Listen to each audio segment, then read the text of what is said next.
அல்லாஹ்வின் நல்லடியார்களே,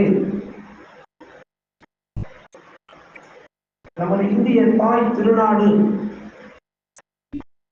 வரும் ஆகஸ்ட் 15ஆம் நாள் 78வது சுதந்திர தினத்தை வெகு சிறப்பாக வெகு விமர்சையாக கொண்டாட இருக்கக்கூடிய இத்தருணத்தில் அனைவர்களுக்கும் சுதந்திர தின நல் வாழ்த்துக்களை உரித்தாக்கியவனாக எனது உரையை ஆரம்பம் செய்கின்றேன். கண்ணியத்திற்குரிய அல்லாஹ்வின் நல்லடியார்களே, இந்த இந்திய தாய் திருநாடு ஆங்கிலேயர்களிடம் அடிமைப்பட்டு கிடந்தது. அப்படி ஆங்கிலேயர்களிடம் அடிமைப்பட்டு கிடந்த இந்த நமது இந்திய தாய் திருநாட்டை 1947ஆம் ஆண்டு ஆங்கிலேய அடிமைத்தனத்திலிருந்து நமக்கு விடுதலை பெற்று தரப்பட்டது, சுதந்திரம் வாங்கி தரப்பட்டது. இன்று 78வது சுதந்திர தினத்தை நமது இந்திய தாய் திருநாடு அந்த சுதந்திர தின விழாவை கொண்டாட இருக்கிறது. இங்கு நாம் ஒரு விஷயத்தை நம் கவனத்திலே நாம் எடுத்துக்கொள்ள வேண்டும், சிந்தனைக்கு நாம் எடுத்துக்கொள்ள வேண்டும். ஆங்கிலேயரிடம் அடிமைப்பட்டு கிடந்த அந்த அடிமைத்தனத்திலிருந்து நமக்கு சுதந்திரம் வாங்கி தரப்பட்டது, விடுதலை வாங்கி தரப்பட்டது. ஆனால் இன்றைய தினம் ஆங்கிலேயரிடமிருந்து பெற்ற அந்த சுதந்திரமும் அந்த விடுதலையும் இங்கு நமது இந்திய தாய் திருநாட்டிலே அது நிலவுகின்றதா, இருக்குகின்றதா என்று சொல்லி பார்க்கின்ற பொழுது அப்பொழுது கிடைத்த அந்த சுதந்திரம், அந்த விடுதலை இப்பொழுது இல்லை. மீண்டும் ஒரு சுதந்திர வேட்கையை நோக்கி நமது இந்திய தாய் திருநாடு சென்று கொண்டிருக்கிறது என்பதற்கு சான்றாக இப்பொழுது நடந்து கொண்டிருக்கக்கூடிய ஒன்றிய அரசின் மூலமாக நடைபெற்றுக் கொண்டிருக்கக்கூடிய நிகழ்வுகளை வைத்து நாம் நன்றாக அறிந்து கொள்ள முடிகின்றது. நமது இந்திய தாய் திருநாட்டிலே நாம் வாழும் இந்த இந்திய தாய் திருநாட்டிலே அனைவர்களும் சமம். எல்லா மக்களும், அனைத்து மக்களும் அவரவர்கள் இருக்கக்கூடிய கொள்கை கோட்பாட்டிலே அவர்கள் இருந்து கொள்ளலாம், வாழ்ந்து கொள்ளலாம் என்கின்ற அடிப்படையில் தான் அந்த ஆங்கிலேயரிடமிருந்து சுதந்திரம் பெற்று தரப்பட்டது. ஆனால் இன்றைய தினம் அந்த சுதந்திரம் கேள்விக்குறியாக இருக்கிறது. மீண்டும் ஒரு அடிமைத்தனம், மீண்டும் ஒரு அடிமை முறை, மக்களை அடிமைப்படுத்துதல், ஒரே நாடு ஒரே தேர்தல், இப்படி எங்கு பார்த்தாலும் எல்லாம் இந்த ஒன்றிய அரசினுடைய நடவடிக்கைகளை நாம் பார்க்கின்றோம். அதுவும் குறிப்பாக ஒரு மதத்தை சார்ந்து, ஒரு மதத்தை குறிவைத்து இந்த ஒன்றிய அரசு செயல்பட்டு வருகின்றது என்பதற்கு இப்பொழுது சமீபத்திலே இஸ்லாமியர்களுடைய வக்ஃப் வாரியத்தில் திருத்தம், சட்ட திருத்தம் கொண்டு வந்திருக்கிறது இந்த ஒன்றிய அரசு. இதனை நாம் அனைவர்களும் நாம் தொலைக்காட்சியின் வாயிலாக, செய்திகளின் வாயிலாக நாம் அறியாதவர்கள் யாரும் இருக்க முடியாது. இருந்தாலும் உங்களுடைய கவனத்திற்கு கொண்டு வருகின்றேன். வக்ஃபாய அதிகாரத்தை குறைத்து முடிவெடுக்கக்கூடிய அதிகாரத்தை மாவட்ட ஆட்சியருக்கு வழங்குதல், வக்ஃபாய பொறுப்புகளில் முஸ்லிம்கள் அல்லாதவர்களை நியமனம் செய்தல், வக்ஃபு செய்தல், அதற்கான நன்கொடை அளித்தல், இவைகளிலே கட்டுப்பாடுகளை விதித்தல். இன்னும் வக்ஃபு சம்பந்தப்பட்ட வழக்குகளில் தீர்ப்புகள் இருக்கும் என்றால் அந்த தீர்ப்புகளிலே மாற்றங்களையும் கொண்டு வருதல். இன்னும் இது போன்ற 44 சட்ட திருத்தங்களை இந்த ஒன்றிய அரசு இப்பொழுது அதனை தாக்கல் செய்திருக்கிறது என்பதை நாம் எண்ணி பார்க்கின்ற பொழுது, நினைத்து பார்க்கின்ற பொழுது மிகவும் ஒரு வருத்தப்பட வேண்டிய, நாமெல்லாம் சிந்திக்க வேண்டிய ஒரு நிலைமை. இன்றைய தினம் ஒரு மதத்தை மட்டும் குறித்து அதை சார்ந்து இந்த ஒன்றிய அரசு தன்னுடைய நடவடிக்கைகளை தொடர்ந்து அதனை செய்து வருகின்றது.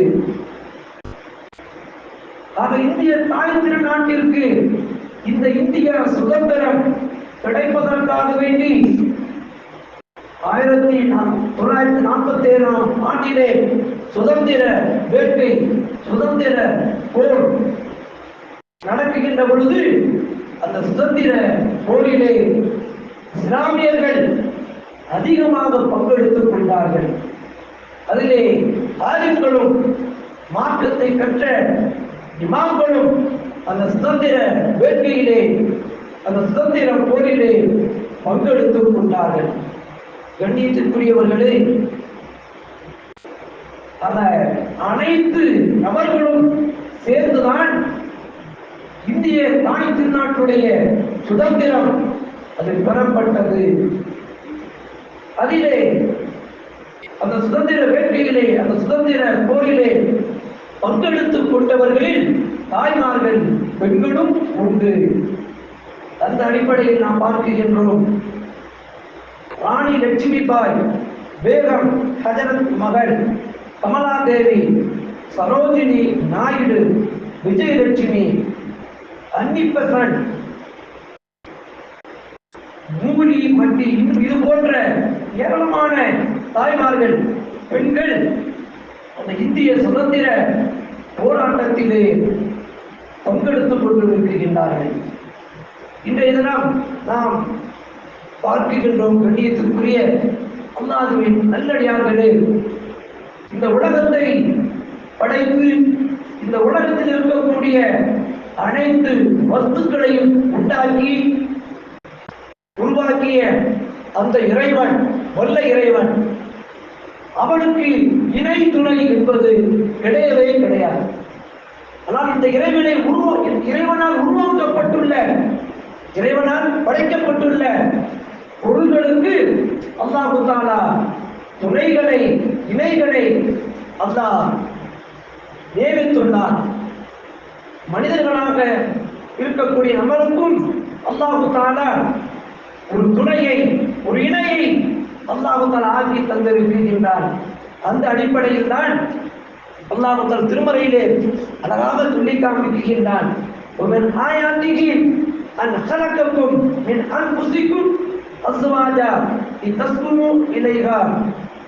உங்களுக்கு நிம்மதி தருவதற்காக வேண்டி, நீங்கள் மன நிம்மதி பெறுவதற்காக வேண்டி உங்களுக்கு இணையாக, துணையாக நாம் உங்களிலிருந்தே ஒரு பெண்ணை உங்களுக்கு நாம் படைத்திருக்கின்றோம், உருவாக்கி தந்திருக்கின்றோம் என்பதாக எல்லாம் வல்ல ஏக இறைவன் திருமறையிலே அழகாக சொல்லி காண்பிக்கின்றான்.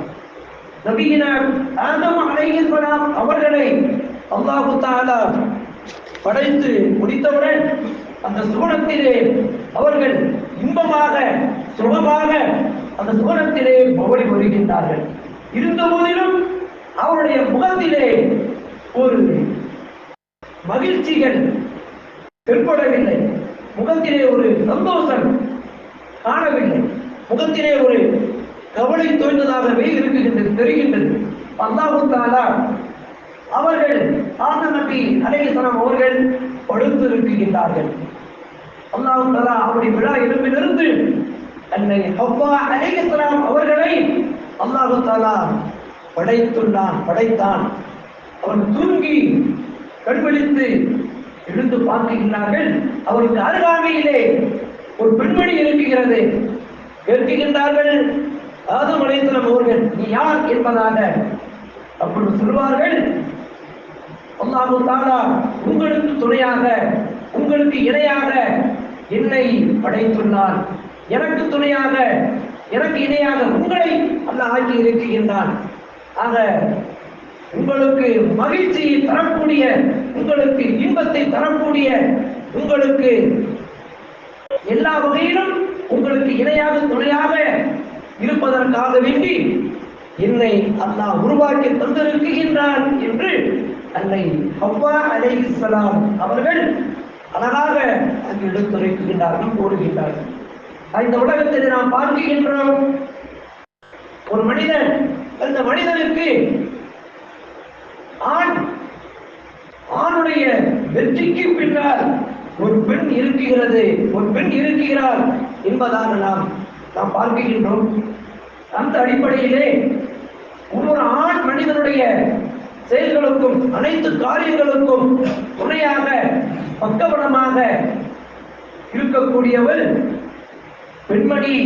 நமது வீட்டினுடைய நாம் தேர்ந்தெடுக்கக்கூடிய நமது இல்லத்தரசி, நம்மளை மகிழ்விக்கக்கூடிய நமது அன்பான மனைவி. ஆக அந்த பெண்மணி, அந்த கண்மணி, அந்த மனைவி, அந்த இல்லத்தரசியை நாம் ஒரு மனிதர் தேர்ந்தெடுக்கின்ற பொழுது தனக்கு மனைவியாக, தனக்கு துணையாக வரக்கூடிய அந்த இல்லத்தரசியை அவர் தேர்ந்தெடுக்கின்ற பொழுது கண்மணி நாயகம் ஸல்லல்லாஹு அலைஹி வஸல்லம் அவர்கள் அழகாக அதனை சுட்டிக்காட்டுவார்கள். ஒரு பெண் 4 விஷயத்திற்காக, ஒரு ஆண் மகன் தனக்கு வரக்கூடிய, தனக்கு இணையாக துணையாக வரக்கூடிய ஒரு பெண்மணியை 4 விஷயத்திலே 4 விஷயங்களை கொண்டு அவர் தேர்வு செய்ய வேண்டும், தேர்ந்தெடுக்க வேண்டும். இந்த உலகிலே ஒரு ஆண் மகன் தனக்கு இணையாக துணையாக ஒரு பெண் வர வேண்டும் என்றால் அவர் முதலாக நினைப்பது, முதலாக அவர் தேர்ந்தெடுப்பது அழகைத்தான் தேர்ந்தெடுக்கின்றார். எனக்கு வரக்கூடியவர் அழகாக நல்ல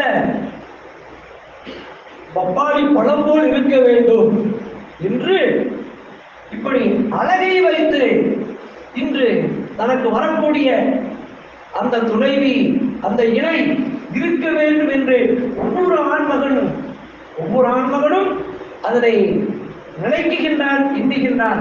இது உண்மைதான், இந்த உலகத்திலே நடக்கக்கூடியது இயல்புதான். ஆனால் கண்மணி நாயகம் ஸல்லல்லாஹு அலைஹி வஸல்லம் அவர்கள் ஒரு ஆண்மகன் தனக்கு வரக்கூடிய துணையாக இணையாக வரக்கூடிய அந்த மனைவியை தேர்ந்தெடுக்கக்கூடிய விஷயத்திலே 4 விஷயத்தை 4 இங்கு சொல்லித் தருகின்றார்கள். ஒன்று, நல்ல வம்சத்தை சேர்ந்த பெண்ணாக இருக்க வேண்டும். நல்ல வம்சத்தை சேர்ந்த பெண்ணாக இருக்க வேண்டும். மார்க்கம் தெரிந்த பெண்ணாக இருக்க வேண்டும். அழகுள்ள பெண்ணாக இருக்க வேண்டும். இப்படி விஷயங்களை சொல்லிவிட்டு கடைசியிலே மார்க்கத்தை கற்று தெரிந்த பெண்ணை நீங்கள் மனமுடித்துக் கொள்ளுங்கள். அப்படி மனமுடித்து நீங்கள் உங்களுக்கு இணையாக வரக்கூடிய, துணையாக வரக்கூடிய அந்த மனைவி மார்க்கத்தை கற்றறிந்தவனாக இருப்பார் என்றால் அவர் எல்லா விஷயத்திலேயும் உங்களுக்கு இணையாக துணையாக கடைசி வரையிலேயும் அந்த பெண்ணானது உங்களுக்கு இருக்கும் என்பதாக கண்மணி நாயகம் அவர்கள் நமக்கு ஒரு ஆண்மகன் தனக்கு இணையை துணையை தேர்ந்தெடுக்கக்கூடிய விஷயத்திலே 4 விஷயங்களை சொல்லித் தருகின்றார்கள். அதிலும் குறிப்பாக வேறு பெருமானார் சொல்லி காட்டுவார்கள், இந்த உலகம் ஒரு இன்பமயமானது, சிறந்தது. ஆனால் அவைகளிலும் சிறந்தது அல் மர்அத்து சாலிஹா, ஒரு மனிதனுக்கு நல்ல பெண்மணி, சாலிகான பெண்மணி கிடைத்து விடுதல் என்பது அதுதான் மிகவும் சிறந்தது, உயர்ந்தது என்பதாக கண்மணி நாயகம் ஸல்லல்லாஹு அவர்கள் நமக்கு இதனையும் சொல்லித் தருகின்றார்கள். இந்த உலகிலே ஒரு மனிதனுக்கு 4 விஷயங்கள் கிடைத்து விடும் என்றால் அவர் மிகுந்த பாக்கியசாலியாக அவர் கருதப்படுவார். இந்த உலகிலே ஒரு மனிதருக்கு 4 விஷயங்கள் கிடைத்து விடும் என்றால் அவர் மிகுந்த பாக்கியசாலியாக கருதப்படுவார். முதலாவது, குடியிருப்பதற்கு நல்ல வீடு. இரண்டாவது, நாம் வெளியிலே சென்று வருவதற்காக நல்ல வாகனம்.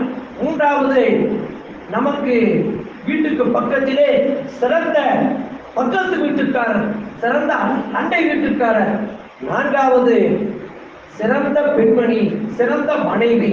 இந்த சிறந்த மனைவி ஒருவருக்கு வாழ்க்கை துணையாக வந்துவிட்டால் கிடைத்து விடும் என்றால் அந்த மூன்றும் நல்ல வீடும், நல்ல வாகனமும், நல்ல பக்கத்து வீட்டுக்காரர், அண்டை வீட்டுக்காரரும், அந்த நாம் எடுத்திருக்கக்கூடிய நமக்கு இணையாக துணையாக வந்திருக்கக்கூடிய அந்த துணையின் மூலமாக, அந்த இணையின் மூலமாக கிடைத்து விடுகின்றது.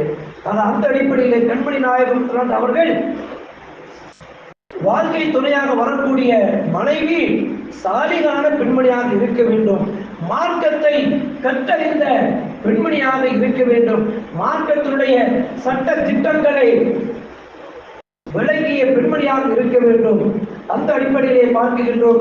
கண்ணியத்திற்குரிய அல்லாஹ்வின் நல்லடியார்களே, அதாவது நாம் இருக்கக்கூடிய இந்த சஃபர் மாதம் நம்மிடத்திலே ஒரு பழக்கம் இருக்கிறது. சஃபர் என்றாலே அது துர்க்குறி, தற்குறி, பீடை என்பதாக நம்மிடத்திலே பரவலாக ஒரு பேச்சு பேசப்பட்டு கொண்டிருக்கிறது. இந்த வகையை நாம் பார்க்கின்ற பொழுது நம்பிக்கை என்பது 4 வகை நம்பிக்கைகள் இருக்கின்றன. நம்பிக்கை என்பது 4 வகை நம்பிக்கைகள் இருக்கின்றன. முதலாவது 2 வகை நம்பிக்கை மனிதர்களாகி நம்மிடத்திலே இருக்க வேண்டும். இறை நம்பிக்கை, தன்னம்பிக்கை. இரண்டாவது, மனிதர்களாய் நம்மிடத்திலே இருக்கக்கூடாத 2 நம்பிக்கைகள், மூட நம்பிக்கை, பிறர் நம்பிக்கை. மூட நம்பிக்கை, பிறர் நம்பிக்கை. ஆக இந்த 2 நம்பிக்கைகளும் நம்மிடத்திலே இருக்கக்கூடாதவை. இந்த உலகிலே பார்க்கின்றோம். இறை நம்பிக்கையும் தன்னம்பிக்கையும் கொண்ட மனிதர்கள் தம்முடைய வாழ்க்கையிலே முன்னேற்றத்தையும் வெற்றியையும் அவர்கள் அடைந்து கொண்டே செல்கின்றார்கள். யாரிடத்திலே இந்த இறை நம்பிக்கையும் தன்னம்பிக்கையும் இல்லையோ அவர்கள் இந்த உலகத்திலே நிறைய அவர்களுக்கு இழப்புகள் தான் ஏற்படுகின்றது. அந்த அடிப்படையிலே நமக்கு வரக்கூடிய அந்த மனைவியானவள் மார்க்கத்தையும் கற்றறிந்திருக்க வேண்டும். மார்க்கத்துடைய சட்ட திட்டங்களை அந்த பெண் விளங்கி இருக்க வேண்டும். ஆக இப்பொழுது நடக்கக்கூடிய விதத்தான காரியங்கள், மூட பழக்கங்கள், இவைகளுக்கெல்லாம் மூடதனமாக இருப்பதே இந்த பெண்மணிகள் தான் நாம் பார்க்கின்றோம். அதாவது ஆரம்ப காலகட்டங்களிலே மூட நம்பிக்கையுடைய உச்சத்திலே ஒரு மனிதர் வெளியே செல்லக்கூடிய விஷயத்திலே நிறைய கட்டுப்பாடுகள் பெண்கள் மூலமாகத்தான் இங்கு நடந்திருக்கின்றது என்பதையும் நம் வரலாற்றிலே பார்க்கின்றோம். அதுபோன்ற அந்த மூட நம்பிக்கையிலிருந்து மார்க்கம் கற்றறிந்த பெண்மணியை, மூட நம்பிக்கையை வேறறுக்கக்கூடிய, மூட நம்பிக்கையை களையக்கூடிய பெண்மணியை நாம், மார்க்கம் கற்ற பெண்மணியை நமக்கு வாழ்க்கை துணையாக, இணையாக நாம் தேர்ந்தெடுத்துக் கொண்டால் நம்முடைய வாழ்க்கை மிகவும் சிறப்பானதாக, உயர்வானதாக இருக்கும். அந்த அடிப்படையை நாம் பார்க்கின்றோம். கண்மணி நாயகம் ஸல்லல்லாஹு அவர்கள் சிறந்த மனைவி என்பதற்கு சில வரைமுறைகளை, விதிமுறைகளை நமக்கு கற்றுத் தருகின்றார்கள். கணவனுடைய கட்டளைக்கு அடிபணிந்து நடக்கக்கூடியவளாக இருக்க வேண்டும். இன்னும் கணவனுடைய உணர்வுகளை புரிந்து நடக்கக்கூடிய பெண்மணியாக இருக்க வேண்டும். மூன்றாவது, கணவனுடைய கஷ்டம், துக்கம் இவைகளிலே பங்கெடுத்துக் கொள்ளக்கூடிய பெண்மணியாக அந்த பெண்மணி இருக்க வேண்டும். நான்காவது, நமக்கு ஏற்படக்கூடிய கஷ்டங்களில், நமக்கு ஏற்படக்கூடிய துன்பங்களில் அந்த பெண்மணி பங்கெடுத்துக் கொள்ளக்கூடியவளாக இருக்க வேண்டும். இன்னும் நமக்கு ஆலோசனை கூறக்கூடிய பெண்மணியாக இருக்க வேண்டும்.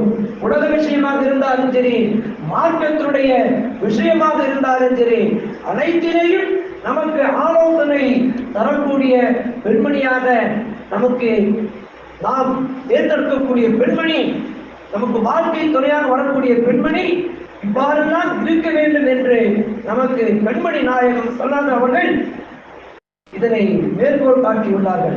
அந்த அடிப்படையிலே இன்னும் இருப்பதை கொண்டு போதுமாக்கிக் கொள்ளக்கூடிய பெண்மணியாகவும் அந்த பெண்மணி இருக்க வேண்டும். ஆடம்பர வாழ்க்கை வாழாமல் இருப்பதை கொண்டு போதுமாக்கிக் கொள்ளக்கூடிய தன்மை கொண்ட பெண்மணியாக இருக்க வேண்டும். இதற்கெல்லாம் நிறைய உதாரணங்கள் இருக்கின்றது. கண்ணியத்திற்குரிய அல்லாஹ் நல்லடியார்களே, இந்த உலகிலே ஒரு மனிதன் அவன் நல்லவனாக ஆகுவதற்கும் அவன் தீயவனாக ஆகுவதற்கும், நல்ல மனிதனாக நடப்பதற்கும் தீய மனிதனாக தீய வழியிலே செல்வதற்கும் இந்த பெண்ணுதான் காரணமாக இருக்கின்றார். அந்த பெண் நினைப்பாளையானால் அந்த மனிதனை அவர் யாராக இருக்கட்டும், தனக்கு வரக்கூடிய தாம் தேர்ந்தெடுக்கக்கூடிய வாழ்க்கை துணையாக இருக்கட்டும், அல்ல தனக்கு நண்பராக தனக்கு முற்ற தோழனாக தேர்ந்தெடுக்கக்கூடிய நட்பாக இருக்கட்டும், ஆக அந்த நட்பின் மூலமாக அந்த பெண் ஒரு மனிதனை நல்லவனாகவும் ஆக்க முடியும், தீயவனாகவும் ஆக்க முடியும். அந்த அடிப்படையிலே நமக்கு வாழ்க்கை துணையாக வர இருக்கின்ற அந்த பெண்மணியை நாம் மார்க்கம் அறிந்த மார்க்கம் தெரிந்த பெண்மணியை நாம் மணப்பது நமக்கு ஏற்றமானது என்று பெண்மணி நாயகம் ஸல்லல்லாஹு அலைஹி வஸல்லம் அவர்கள் நமக்கு வாழ்க்கையிலே அவர்கள் வாழ்ந்து காட்டிய வாழ்க்கையின் மூலமாக நமக்கு அழகாக எடுத்துரைத்திருக்கிறார்கள். அந்த அடிப்படையிலே பெண்மணி என்பது நமக்கு வரக்கூடிய பெண்மணி வாழ்க்கையிலே நமக்கு நிம்மதியும் சந்தோஷத்தையும் தரக்கூடிய பெண்மணியாக இருக்க வேண்டும். இப்படி பெண்கள் அனைத்து விஷயங்களிலேயுமே பங்கெடுத்துக் கொண்டிருக்கின்றார்கள். இந்திய சுதந்திர வரலாறாக இருக்கட்டும், அந்த சுதந்திரத்திலும் பெண்மணிகள் பங்கெடுத்துக் கொண்டிருக்கின்றார்கள். அது இன்றைய தினம் இந்திய சுதந்திரத்திலே ஆங்கிலேயத்திலிருந்து பெற்ற அந்த அடிமைத்தனம் நமக்கு இன்னும் அப்படித்தான் இருந்து கொண்டிருக்கின்றது. நமக்கு சுதந்திரம் என்பது இல்லவே இல்லை. நாம் இன்னும் அடிமைத்தனத்தில் இருந்து கொண்டிருக்கின்றோம். ஆனால் இந்த அடிமைத்தனத்திலிருந்து முதலாக விடுதலையை பெற்றுத் தந்தது, விடுதலையை வாங்கி தந்தது நமது இஸ்லாமிய மார்க்கம். கண்மணி நாயகம் ஸல்லல்லாஹு அலைஹி வஸல்லம் அவரிடத்திலே ஒரு தீர்ப்பு ஒன்று வருகின்றது. அதாவது புரைடா என்று சொல்லக்கூடிய ஒரு பெண்மணி, அந்த பெண்மணி அரபியர் ஒருவரிடத்திலே அடிமையாக இருக்கிறது. அடிமையாக இருந்த அந்த பெண்மணியை அன்னை ஆயிஷா ரலியல்லாஹு அன்ஹா அவர்கள் அந்த அரபியரிடமிருந்து அந்த பெண்மணியை சுதந்திரம் பெற்றுக் கொடுத்து விடுகின்றார்கள். சுதந்திரம் பெற்றவுடன் அந்த பெண்மணிக்கு ஒரு கணவர் இருக்குகின்றார். ஆனால் இந்த புரைடா சொல்லக்கூடிய பெண்மணி அடிமைத்தனத்திலிருந்து சுதந்திரம் பெற்றுவிட்டது. சுதந்திரம் பெற்றவுடன் இந்த பெண்மணியுடைய கணவர் அவர் வேறுடத்திலே அடிமையாக இருக்குகின்றார். ஆனால் அந்த கணவர் இந்த புரைடான்னு சொல்லக்கூடிய பெண்மணியின் பின்னாலேயே வந்து கொண்டே இருக்குகிறார். அப்ப இந்த விஷயத்தை பெருமானாரிடத்திலே கொண்டு வந்து தீர்ப்புக்கு வருகின்றது, வழக்கு தீர்ப்புக்கு வருகின்றது. பெருமானாரிடத்தில் செய்தியை சொல்லப்படுகின்றது. பெருமானார் அவர்கள் அந்த பரீடாவை சொல்லக்கூடிய அந்த பெண்மணியிடம் கூப்பிட்டு விசாரிக்கின்றார்கள், கேட்கின்றார்கள். உனது கணவர் விஷயத்திலே நீ நல்ல ஒரு முடிவை, மாற்று கருத்தை நீ இருக்கக்கூடாதா என்பதாக கேட்கின்றார்கள். அப்பொழுது அந்த பெண்மணி ஆகின்றது பெருமானாரிடத்திலே சொல்லுகின்றது, யார் ரசூலல்லாஹ், அல்லாஹ்வுடைய தூதர் அவர்களே, இது உங்களுடைய உத்தரவு என்றால் நான் தரும் உத்தரவுக்கு கட்டுப்படுகின்றேன். இதிலே எனக்கு நீங்கள் சுதந்திரம், கருத்து சுதந்திரம், பேச்சு சுதந்திரம், எனக்கு சுதந்திரம், நீங்கள் உரிமையை, இதிலே முடிவெடுக்கக்கூடிய உரிமையை எனக்கு நீங்கள் வழங்குவீர்களேயானால் அவரோடு சேர்ந்து வாழ்வதற்கு எனக்கு விருப்பம் இல்லை என்பதாக இந்த பரிதான் சொல்லக்கூடிய பெண்மணி சொல்லிக் கொள்கின்றது. அப்ப இந்த நிகழ்விலிருந்து நாம் சிந்தித்து பார்க்க வேண்டும். கண்ணியத்திற்குரிய அல்லாஹ்வின் நல்லடியார்களே, ஒரு அடிமையாக இருக்கக்கூடிய ஒரு பெண்மணி பெருமானாரிடத்திலே வழக்கு விஷயமாக சொல்லுகின்ற பொழுது பெருமானார் அவர்கள் அந்த அடிமை பெண்ணுடைய அந்த கருத்திற்கு, அந்த சுதந்திரத்திற்கு மதிப்பளித்துள்ளார்கள். இன்றைய காலகட்டத்திலே நடந்து கொண்டிருக்கின்ற மாதிரி ஆட்சியும் அதிகாரமும் நம்மிடத்திலே இருக்குகின்றது. அதனால் நாங்கள் எதை வேண்டாலும் செய்வோம் என்கின்ற அடிப்படையில், என்ற ரீதியிலே ஒரு தனிப்பட்ட மதத்தை குறித்து சட்டங்களை ஏற்றி வரக்கூடிய இந்த ஒன்றிய அரசுடைய நடவடிக்கைகளையும் அகிலத்திற்கும் நபியாக வந்துதித்த பெருமானாருடைய அந்த நடவடிக்கைகளையும் நான் சிந்தித்து பார்க்க வேண்டும். அவன் இஸ்லாம் அன்றைய கருத்துரிமையும் பேச்சுரிமையும் சுதந்திர உரிமையும் பெண்களுக்கும் வழங்கி இருக்கின்றது. அந்த அடிப்படையிலே 1047ஆம் ஆண்டு பெற்ற இந்த சுதந்திரம் இன்னும் நமக்கு முழுமையாக கிடைக்கவில்லை. நாம் இன்னும் அடிமையாகத்தான் இருந்து கொண்டிருக்கின்றோம். ஆக இந்த அடிமைத்தனத்திலிருந்து நாம் விடுதலை முழுமையாக நமக்கு கிடைக்க வேண்டும் என்றால் நாம் அனைவர்களும் ஒன்று சேர வேண்டும். நாம் அனைவர்களும் ஓர் அடியில் திரள வேண்டும். இது நமக்கிடையிலே பல்வேறு கட்சிகள், பல்வேறு கொள்கைகள், பல்வேறு தலைவர்கள், ஆங்காங்கே ஆளுக்காடு தனித்தனியாக ஒரு கொள்கைகள், தனித்தனியாக ஒரு கட்சிகள், இவைகளை எல்லாம் கடைந்து எல்லோரும் ஓர் அடியிலே நாம் திரள்வோம் என்றால் இன்ஷா அல்லாஹ் தஆலா நிச்சயமாக எந்த ஒன்றிய அரசாலும் தனி குறிப்பிட்ட ஒரு மதத்தை சட்டங்கள் அவரால் ஏற்ற முடியாது. அல்லாஹ் தஆலா இனி வருகின்ற காலங்களிலேயே நமக்கு இடையிலேயே ஒற்றுமையை ஏற்படுத்தி நம் அனைவர்களும் ஓரணியில் ஒரு தலைமையின் கீழ் செயல்படக்கூடிய அந்த பாக்கியத்தை வாய்ப்பையும் வல்ல இறைவன் நம் சமுதாயத்திற்கு வழங்கி அருள்புரிவானாக. அல்லாஹ் தஆலா அதுபோன்று நம்முடைய வாழ்க்கை துணையாக நமக்கு இணையாக தேர்ந்தெடுக்கக்கூடிய அந்த துணை இணை பெருமானார் காட்டி தந்த அந்த வழியிலே நாம் தேர்ந்தெடுக்கக்கூடிய பாக்கியத்தையும் வல்ல இறைவன் நம் அனைவர்களுக்கும் தந்த புரிவானாக. அதோடு மட்டுமல்லாமல் நமக்கு வரக்கூடிய பெண்மணியின் சாலிகான பெண்மணியாக இருக்கும் என்றால் இந்த ஒன்றிய அரசின் மூலமாக இயற்றக்கூடிய சட்டங்களாக இருக்கட்டும், சபை என்றாலே பீடை மாதம் என்று கருதக்கூடிய இந்த பீடைகளாக இருக்கட்டும், இவைகளையெல்லாம் கலைத்து வேறறுத்து இந்த நாட்டிலே இந்த பெண்மணி சகலகளால் அனைத்தையும் கற்ற பெண்மணியாக அந்த பெண்மணி நமக்கு வரக்கூடிய மனைவி நிகழ்வார். அப்படிப்பட்ட பெண்மணியை நாம் தேர்ந்தெடுக்க எல்லாம் வந்த ஏக இறைவன் அருள் செய்வானாக என்று துவா செய்தவனாக எனது உரையை நிறைவு செய்து கொள்கின்றேன். அஸ்ஸலாமு அலைக்கும் வரஹ்மத்துல்லாஹி தஆலா வபரகாத்துஹு.